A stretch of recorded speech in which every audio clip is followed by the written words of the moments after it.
ಸ್ವಾತಿ ಅಂತ ಪ್ರಮುಖ ಪಾತ್ರ ಮಾಡ್ತಾ ಇದ್ದಾರೆ. ಇದಕ್ಕೆ ನಿಜವಾದ ಹೀರೋ ಅಂದ್ರೆ ತಕ್ಷವರ್ಧನ್, ಲಿಟಲ್ ಜೀನಿಯಸ್ ಅಂತ ಹೆಸರು ಕೊಟ್ಟಿದ್ದೀವಿ ಇವರಿಗೆ. ತಕ್ಷವರ್ಧನ್, ಶಶಿಕಲಾ ಮೇಡಮ್ ಅವರು ಒಂದು ಮುಖ್ಯ ಪಾತ್ರದಲ್ಲ ಅಭಿನಯಿಸ್ತಾ ಇದ್ದಾರೆ.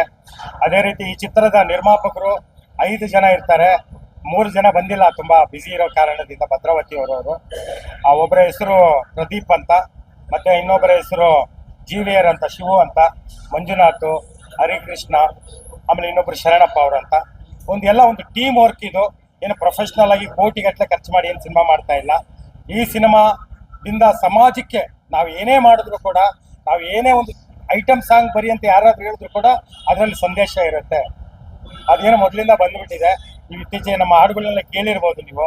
ಒಳಿತು ಮಾಡೋ ಮನುಷ್ಯ, ನೀಗಿರೋದು 3 ದಿವಸ, ಭೂಮಿ ಮೇಲೆ ಬಾಡಿಗೆದಾರ ನೀನಣ್ಣ, ಕಾಯಕವೇ ಕೈಲಾಸ ಅಂದರು ಬಸವ, ಆಮೇಲೆ ದರ್ಶನ್ ಬಗ್ಗೆ ಮಾಡಿದ್ದು ಸುಟ್ಟರು ಗಟ್ಟಿಯಾಗು ಇಟ್ಟಿಗೆ ಅಂತೆ.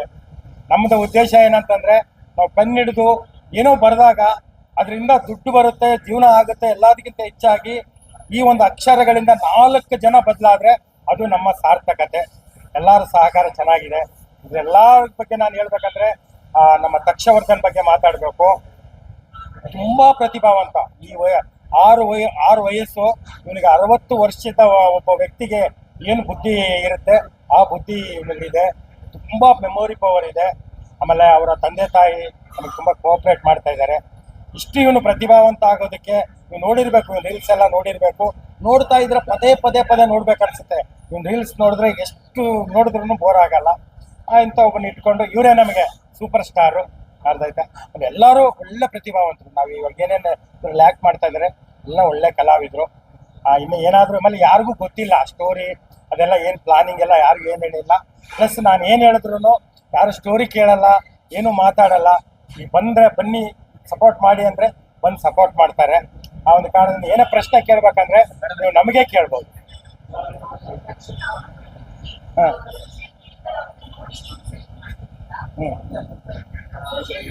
ಸೋಷಿಯಲ್ ಮೀಡಿಯಾದಲ್ಲಿ ನೋಡಿ ಸೆಲೆಕ್ಟ್ ಮಾಡಿ.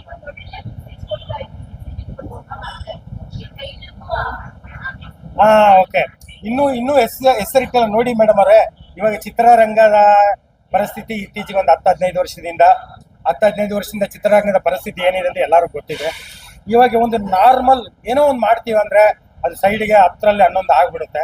ನಾವು ವಿಶೇಷವಾಗಿ ಏನಾದರೂ ಮಾಡಿದ್ರೆ ಮಾತ್ರ ಜನಗಳಿಗೆ ರೀಚ್ ಆಗೋಕ್ಕೆ ಸಾಧ್ಯ. ಇನ್ನೂ ಹೆಸರಿಟ್ಟಿಲ್ಲ. ನಮ್ದು ಯಾವುದೇ ತಗೊಂಡ್ರು ವಿಶೇಷ ಇರುತ್ತೆ. ಟೈಟ್ಲಲ್ಲಿ ವಿಶೇಷತೆ ಇರುತ್ತೆ. ಪ್ಲಸ್ ನಮ್ಮದು ಪ್ಲಸ್ ಪಾಯಿಂಟ್ ಬಂದು ಹಾಡುಗಳು.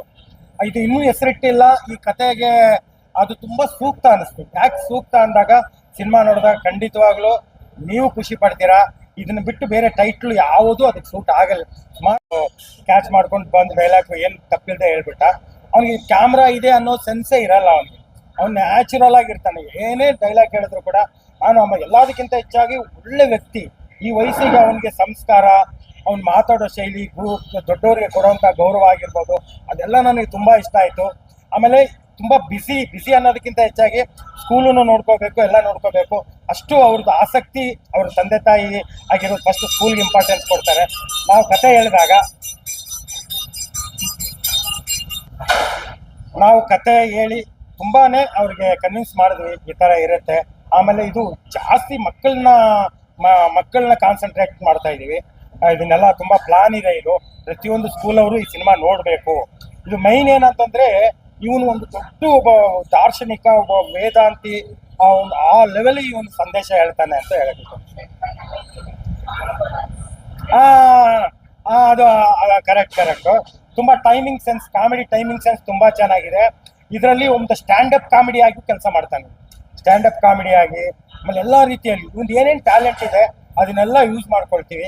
ಇದ್ರದ್ದು ಕಾನ್ಸೆಪ್ಟ್, ಈ ಚಿತ್ರದ ಮುಖ್ಯ ಕಾನ್ಸೆಪ್ಟ್ ಏನಂತಂದ್ರೆ, ಅನಾಥಾಶ್ರಮ, ಪೊಲೀಸ್ ಸ್ಟೇಷನು, ಆಸ್ಪತ್ರೆ, ಆ 3 ಇರಬಾರ್ದು ಪ್ರಪಂಚದಲ್ಲಿ. ಅಂದ್ರೆ ನಮ್ಮ ದೇಶದಲ್ಲಿ ಇರಬಾರ್ದು. ಆಕ್ಚುಲಿ ಯಾಕೆ ಇರಬಾರ್ದು ಅಂತಂದ್ರೆ, 120 ವರ್ಷಗಳಿಂದನೇ ಇದೆಲ್ಲ ಬಂದಿತ್ತು. ಹಾಸ್ಪಿಟ್ಲ್ ಆಗಿರ್ಬೋದು, ಪೊಲೀಸ್ ಸ್ಟೇಷನ್ ಆಗಿರ್ಬೋದು, ಆಮೇಲೆ ನಿಮಗೇನು ಅನಾಥಾಶ್ರಮಗಳು ಬರೀ 120-130 ವರ್ಷ ಆಯಿತು. 1000 ವರ್ಷ ಅದನ್ನೆಲ್ಲ ಇಲ್ಲದೆ ಬದುಕಿದ್ದಾರೆ. ಯಾಕೆ ಇವಾಗ ಬದುಕಕ್ಕಾಗಲ್ಲ ಅನ್ನೋದೊಂದು ನಮ್ಮ ಒಂದು ಆಶಯ. ಅದು ಎಷ್ಟರ ಮಟ್ಟಿಗೆ ರೀಚ್ ಆಗುತ್ತೆ. ಅದರಿಂದ 4 ಜನ ಬದಲಾದ್ರೂ ಈ ಚಿತ್ರ ಮಾಡಿದ್ದಕ್ಕೆ ಸಾರ್ಥಕ ಅಂತ ಅನಿಸ್ತು. ಯಾವುದು ಕತೆಗೂ ಅದು ಆಕ್ಚುಲಿ ನೀವು ಕತೆ ನೋಡಿದಾಗ ಗೊತ್ತಾಗುತ್ತೆ, ಇನ್ನೂ ಹೆಸರಿಟ್ಟಿಲ್ಲ. ಏನಕ್ಕೆ ಇನ್ನೂ ಹೆಸರಿಟ್ಟಿಲ್ಲ ಅನ್ನೋದು ಸಿನಿಮಾ ನೋಡಿದಾಗ ಗೊತ್ತಾಗುತ್ತೆ. ಇಲ್ಲ ಸೇಮ್ ಇರುತ್ತೆ. ಆಮೇಲೆ ಇನ್ನೊಂದು ವಿಶೇಷ ಅಂದ್ರೆ ನಮ್ದು ಸಿನಿಮಾ ಸುಮಾರು ಸಿನಿಮಾಗಳು ಡಿಲೇ ಆಗುತ್ತೆ. ಅಲ್ಲಿ ಶೂಟಿಂಗ್ ಆದ ತಕ್ಷಣ ಸ್ವಲ್ಪ ಡಿಲೇ ಆಗುತ್ತೆ ಕಾರಣಾಂತರಗಳಿಂದ. ಇದು ನಾವು ಅಕ್ಟೋಬರ್ಗೆಲ್ಲ ರಿಲೀಸ್ ಮಾಡಕ್ಕೆ ಪ್ಲಾನ್ ಮಾಡಿದ್ವಿ, ಇಮಿಡಿಯೇಟ್ ರಿಲೀಸ್ ಮಾಡಬೇಕು ಅಂತ ಪ್ಲಾನ್ ಮಾಡಿದ್ವಿ. ಇದು ಎಲ್ಲರೂ ನೋಡುದು. ಆಕ್ಚುಲಿ ಮಕ್ಕಳ ಸಿನಿಮಾ ಅಂತಲ್ಲ, ಇವಾಗ ನೋಡಿ ತಾರೆ ಜಮೀನ್ ಪರ್ ಎಲ್ಲರೂ ನೋಡುದು. ಅದು ಮಕ್ಕಳ ಸಿನಿಮಾ ಅಂತಾನೆ ಮಾಡಿದ್ರು ಕೂಡ ಎಲ್ಲರೂ ನೋಡಿದ್ರು. ಅದ್ರಲ್ಲಿ ಒಂದು ಅದ್ಭುತ ಸರ್ಕಾರಿ ಹಿರಿಯ ಪ್ರಾಥಮಿಕ ಶಾಲೆ, ಅದು ಕೂಡ ಎಲ್ಲರೂ ನೋಡಿದ್ರು. ಅದೇ ರೀತಿ ಮಕ್ಕಳು ಅಂತಲ್ಲ, ಮಕ್ಕಳಿಗೆ ಒಳ್ಳೆ ಸಂದೇಶ ಇರುತ್ತೆ. ತಂದೆ ತಾಯಿ ನೋಡಿದ ತಕ್ಷಣ ಫಸ್ಟ್ ಈ ಸಿನಿಮಾನ ಕರ್ಕೊಂಡೋಗಿ ತೋರಿಸ್ಬೇಕು ಅಂತ ತಂದೆ ತಾಯಿಗಳು ನಿರ್ಧಾರ ಮಾಡಿ ತೋರಿಸ್ತಾರೆ ಅನ್ನೋದು ಒಂದು. ಮಕ್ಕಳಿಗೆ ಸಾಂಗ್ ಯಾವ ತರ ಅಂತಂದ್ರೆ, ಇವನ್ಗೆ ಆಗದೇ ಇರೋ ಕೆಲಸ ಇವನು ಏನು ಕೆಲಸ ಅನ್ಕೊಂಡ್ರು ಅದು ಆಗಲ್ಲ ಅನ್ನಲ್ಲ. ಅವನ ಸಿದ್ಧಾಂತ ಏನು ಅಂತಂದ್ರೆ, ಮನುಷ್ಯ ಮನಸ್ಸು ಮಾಡಿದ್ರೆ ದೇವರೇ ಆಗ್ತಾನೆ, ಇದು ಯಾಕೆ ಆಗಲ್ಲ, ಇದನ್ನ ಮಾಡ್ತೀನಿ ಅನ್ನೋ ಒಂದು ಮನಸ್ಥಿತಿ ಇರುವಂತ ವ್ಯಕ್ತಿ. ಅವಾಗ ಒಂದು ದೊಡ್ಡ ಕೆಲಸನ ಆ ಒಂದು 6 ವರ್ಷಕ್ಕೆ ದೊಡ್ಡ ಜವಾಬ್ದಾರಿ ಬರುತ್ತೆ. ಅವ್ರ ಅಪ್ಪ ಅಮ್ಮ ಆಗಲ್ಲ ನಿಮ್ ಕೈಲಿ ಅಂತಂದಾಗ ಆಗುತ್ತೆ ಅಂತಂದಾಗ ಬ್ಯಾಕ್ ಗ್ರೌಂಡ್ ಅಲ್ಲಿ ಒಂದು ಆಕ್ಟಿವಿಟೀಸ್ ಮೇಲೆ ಒಂದು ಸಾಂಗು ತೋರಿಸ್ತೀವಿ. ಆಗದಿರುವ ಕೆಲಸ ಬದುಕಲಿ ಏನೂ ಇಲ್ಲ ಮನುಷ್ಯ, ನೀ ಕಾಣುತ್ತಿರುವ ಕನಸು ಇಂದು ಮಾಡಿ ನೀನು ಮುಗಿಸು, ಹುಟ್ಟಿದಾಗಲೇ ಯಾರು ಬುದ್ಧಿವಂತರಲ್ಲ, ತಾಯಿ ಗರ್ಭದಲ್ಲಿ ಯಾರು ಕಲಿತುಕೊಳ್ಳಲಿಲ್ಲ, ಮನಸ್ಸು ಮಾಡು ಮನಸ್ಸ ಆದರೆ ದೇವರೇ ಆಗುವೆ ಅಂತ ಒಂದು ಹಾಡು ಬರುತ್ತೆ. ಆಮೇಲೆ ಆಶ್ರಮ ಅಮ್ಮನ ಮಡಿ ಟ್ರಸ್ಟ್ ಬಗ್ಗೆನೆ ಮಾಡಿರೋಂಥ ಒಂದು ಆಶ್ರಮ ಇದು ಬರುತ್ತೆ. ಜನ್ಮ ಕೊಟ್ಟವರು ನಮ್ಮ ಎತ್ತ ದೇವರು ಮುಪ್ಪಲಿ ಮಗುವಾಗುವರು. ಹುಟ್ಟಿದ ತಕ್ಷಣ ನಾವು ಹೇಗೆ ಮಕ್ಕಳಾಗ್ತೀವಿ, 65-70 ವರ್ಷ ಆಕ್ಷಣ ನಮ್ಮ ತಂದೆ ತಾಯಿಗಳು ಕೂಡ ಮಕ್ಕಳಾಗ್ತಾರೆ. ಆ ಮಕ್ಕಳನ್ನ ಅವ್ರಿಗೆ ಸೇವೆ ಮಾಡೋ ಬಾಕಿ ಎಲ್ಲರಿಗೂ ಸಿಗಲ್ಲ. ಖಂಡಿತವಾಗ್ಲೂ ಅವ್ರಿಗೆ ಸೇವೆ ಮಾಡಿದ ಒಂದು ದೊಡ್ಡ ಪುಣ್ಯ. ಯಾವುದೇ ಕಾರಣಕ್ಕೂ ಅನಾಥಾಶ್ರಮಕ್ಕೆ ತಂದೆ ತಾಯಿಗಳನ್ನ ಸೇರಿಸಬಾರ್ದು ಅನ್ನೋದು ಕೂಡ ಈ ಹುಡುಗನ ಮುಖಾಂತರ ನಾವು. ಶಶಿ ಅವ್ರದ್ದು ಅವರು ಆಶ್ರಮ ಓನರ್, ಆಶ್ರಮ ನೋಡ್ಕೊಳ್ಳೋರು ಅವ್ರದೇ ಒಂದು ಹಾಡು, ನಮ್ಮ ಎತ್ತ ದೇವರು ಮುಪ್ಪಲಿ ಮಗುವಾಗುವರು, ಅದು ಕೋಟಿ ಜನ್ಮ ಸಾಲದು ಅವರ ಋಣವ ತೀರಿಸಲು ಅಂತ. ಇವರು ಮೇಡಮ್ ಬಂದ್ಬಿಟ್ಟು ಇವರ ಒಂದು ಮದರ್ ಕ್ಯಾರೆಕ್ಟರ್ ಮಾಡ್ತಾ ಇದ್ದಾರೆ. ಇವರು ತುಂಬಾ ಸೆಂಟಿಮೆಂಟ್ ಇವ್ರದ್ದು. ತಂದೆ ಕ್ಯಾರೆಕ್ಟರ್ ಯಾವ ತರ ಅಂತಂದ್ರೆ, ಇವಾಗ ಫುಲ್ ಡಿ ಗ್ಲಾಮರ್. ತಂದೆದು ಯಾವ ತರ ಅಂತಂದ್ರೆ ಎಲ್ಲ ಮಿಡಲ್ ಕ್ಲಾಸ್ ಫ್ಯಾಮಿಲಿ.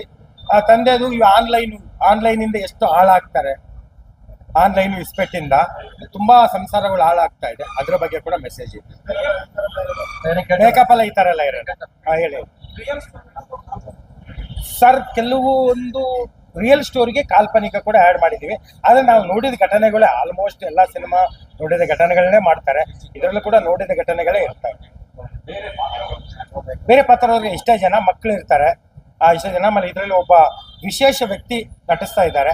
ಅಂದರೆ ಒಬ್ಬ ಸೂಪರ್ ಸ್ಟಾರ್ನ ಪ್ಲಾನ್ ಮಾಡ್ತಾ ಇದ್ದೀವಿ. ಅದು ಒಂದು ಇನ್ನು ಅವ್ರ ಹತ್ರ ಮಾತುಕತೆ ಆಗಿದೆ, ಅದಾದ್ಮೇಲೆ ಪ್ಲಾನ್ ಮಾಡಿ. ಆಶ್ರಮದ ಒಂದು ಸಾಂಗ್ ಇರುತ್ತೆ, ಅದೇ ನಮ್ಮ ಎತ್ತ ದೇವರು ಮುಪ್ಪಲಿ ಮಗುವಾಗುವರು, ಕೋಟಿ ಯುಗವು ಸಾಲದು ಅವರ ಋಣ ತೀರಿಸಲು. ಅವ್ರು ಆಡೋದು. ಲೊಕೇಶನ್ ಕುಣಗಲ್. ಆಕ್ಚುಲಿ ಯಾಕೆ ಕುಣಗಲ್ ಅಂತಂದ್ರೆ, ಈ ಹುಡುಗ ಕುಣಗಲ್ ಅದು. ಇವನು ಒಂದು ಡೇಟ್ ಪ್ಲಸ್ ಅಲ್ಲೇ ಹತ್ರ ಆಗಿ ಅಲ್ಲೇ ಒಂದು 4-5 ದಿವಸ ಒಂದೊಂದು ಶೆಡ್ಯೂಲ್ 5-5 ದಿವಸ ಮಾಡ್ಕೊಳ್ತೀವಿ. ಅವ್ರ ರಜಾ ಯಾವಾಗಿರುತ್ತೆ. ಕುಣಗಲ್ಲು ಆಮೇಲೆ ರಾಮನಗರ ಆ ಸರೌಂಡಿಂಗ್ ಎಲ್ಲ ಮಾಡ್ತೀವಿ. ಹಾಡು ಬಂದು ಟೋಟಲ್ 3 ಹಾಡು. ಸಾಹಿತ್ಯ ನಂದು ಪಾತ್ರ ಇನ್ನೂ ಡಿಸೈಡ್ ಮಾಡಿಲ್ಲ, ಯೋಚನೆ ಮಾಡಿಲ್ಲ. ಸಿಂಗರ್ಸ್ ಬಂದ್ಬಿಟ್ಟು ಇವಾಗ ಒಬ್ರು ನಾದಿರಾ ಬಾನು ಅಂತ ಅವ್ರ ಕೈಲಿ ಆಡಿಸ್ಬೇಕಂತ ಪ್ಲಾನ್. ಸಿಂಗರ್ಸನ್ನು ಕೂಡ ನಿನ್ನೆ ಅವ್ರಿಗೆ ಟ್ರ್ಯಾಕ್ ಸಾಂಗ್ ಕೇಳಿಸ್ತೆ ಮೇಡಮ್ ಅವ್ರಿಗೆ. ಅವರು ಹೇಳಿದ್ದಾರೆ, 4-5 ಹೆಸರು ಹೇಳಿದ್ದಾರೆ. ದೊಡ್ಡ ಸಿಂಗರ್ ಅಂತಲ್ಲ, ಒಳ್ಳೆ ಸಿಂಗರ್ ಕೈಲಿ ಆಡಿಸ್ತಾರೆ. ವಿಜಯ ಪ್ರಕಾಶ್ ಕೈಲಿ ಒಬ್ಬದೊಂದು ಆಡಿಸ್ಬೇಕು ಅನ್ಕೊಂಡಿದ್ದೀವಿ. ಎಲ್ರಿಗೂ ನಮಸ್ಕಾರ. ನಾನು ನಿಮ್ಮ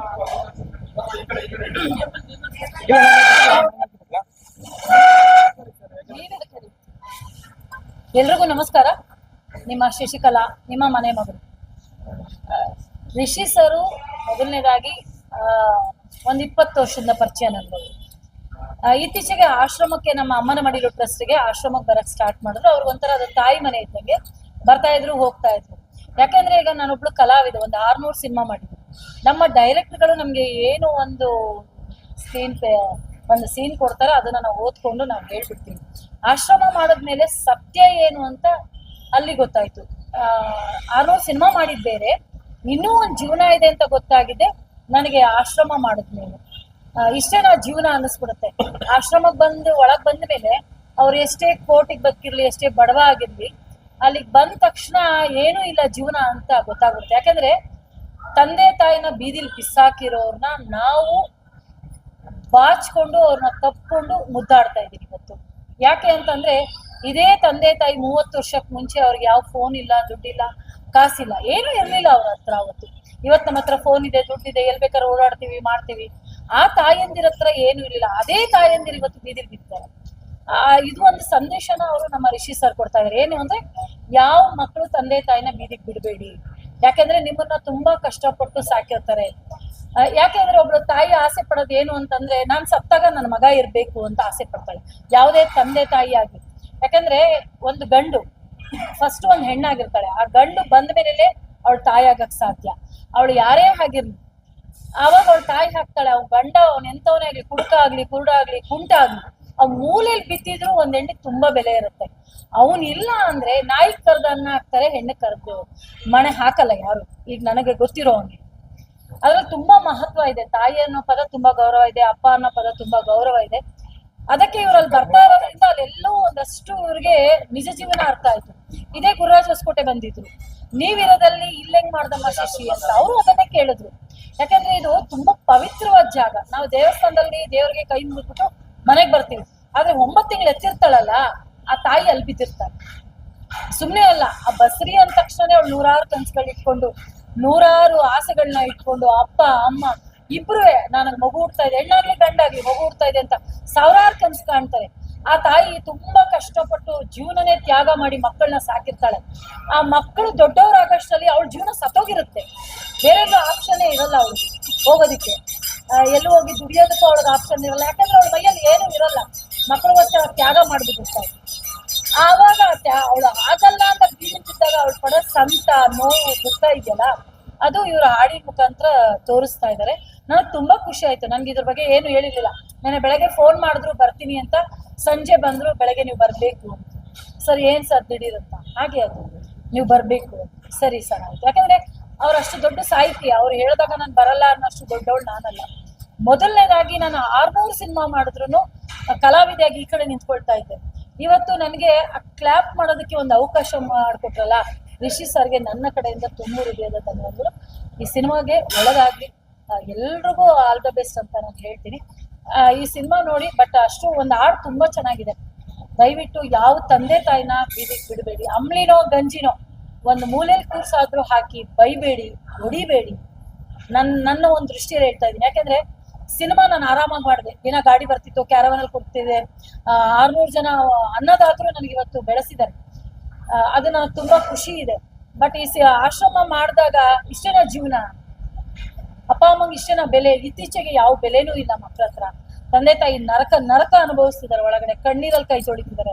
ಅದೆಲ್ಲವೂ ಒಂಚೂರು ನಿಲ್ಲಿಸಿ ಅಂತ ಈ ಸಾಂಗ್ ಮುಖಾಂತರ, ಇವರೊಂದು ಪಾತ್ರದ ಮುಖಾಂತರ ತೋರಿಸ್ತಾ ಇದ್ದಾರೆ. ಒಳ್ಳೇದಾಗ್ಲಿ ಈ ಸಿನಿಮಾಗೆ. ಮೊದಲನೇದಾಗಿ ನಾನು ಕ್ಲಾಪ್ ಮಾಡಿದ್ದೀನಿ, ಅದು ನಿಮ್ಮೆಲ್ಲರ ಸಪೋರ್ಟು, ಸಹಾಯ, ಸಹಕಾರ. ಯಾಕಂದ್ರೆ ನಾನು ಯಾವತ್ತೂ ಕ್ಯಾಮ್ರಾ ಮುಂದೆ ಯಾವ ವಿಷಯಕ್ಕೂ ಯಾವುದಕ್ಕೂ ಬಂದು ಮಾತಾಡಲ್ಲ. ಕಷ್ಟ ಅಂದಾಗ ಮಾತ್ರ ಹೋಗಿ ನಿಂತಿರ್ತೀನಿ ಎಲ್ಲದಕ್ಕೂ. ದಯವಿಟ್ಟು ನೀವೆಲ್ಲರೂ ಎಷ್ಟು ಸಪೋರ್ಟ್ ಮಾಡ್ತಿರೋ ನಮ್ಮ ಈ ತಂಡಕ್ಕೆ ಒಳ್ಳೇದಾಗತ್ತೆ. ನಿಮ್ಮೆಲ್ರಿಗೂ ಕೈ ಮುಗಿದು ಕೇಳ್ಕೊತೀನಿ, ಆದಷ್ಟು ನಮ್ಮನ್ನ ಬೆಳೆಸಿ ಅಂತ ಕೇಳ್ತೀನಿ.